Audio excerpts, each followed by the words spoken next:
Canon je za fotografske navdušence pripravil dogodek You Can Art by Canon, v okviru katerega so udeležencem omogočili sicer prepovedano fotografiranje objektov v Narodnem muzeju Slovenije v Ljubljani.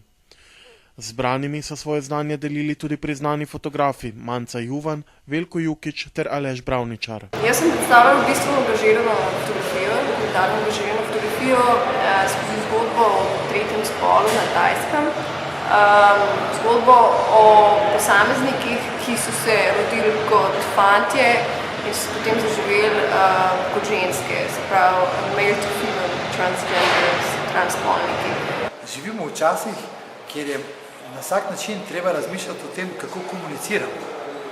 In v bistvu je vizualna znanost, kar pomeni fotografija, je prav tista, ki nam na en način daje to vizualno komunikacijo. In vsi fotografi, fotoreporterji, fotoustvarjalci se pogovarjamo s svojim slikam, s svojim izrazom. Po drugi strani imamo pa seveda tudi tehniko komuniciranja podjetij. Imamo na eni strani ljubitelja, imamo na drugi strani angažirane uporabnike. Ti uporabniki vedno znova imajo svojo izkušnjo.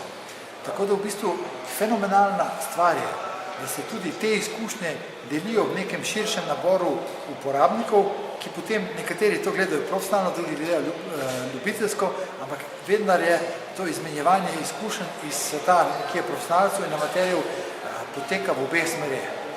Mislim, da je ta dogodek, ki je drugi te sorte, po prvem dogodku, ki je bil v Cvetličarni, izredno značilen, kajti dokazuje, da pravzaprav vizualci, se pravi fotografi in fotografska branša, ne razmišljajo samo z očmi, ampak tudi s srcem in seveda, da razmišljajo pri vsem tem tudi o tem, kako povezati ljudi, ki se podobno čutijo, podobno razmišljajo, imajo podobne probleme in pravzaprav imajo neko to univerzalno navdušenje nad lepim, nad slikovnim, nad vizualnim in pravzaprav skozi ta komuniciranja, skozi ta srečevanja, kot je tudi danes v Narodnem muzeju, pravzaprav se lahko izmenjujemo svoje izkušnje in tako nekako prenesemo jaz konkretno svoj del izkušenj, hkrati pa v srečanju, ki potem poteka po dogodku, tudi slišim veliko odzivov normalnih uporabnikov, kolegov, profesionalcev, kolegov, ljubiteljev, kolegov, amaterjev, kaj je vse tisto, kar nekako usmerja razvoj naše tehnike v smeri budućnosti.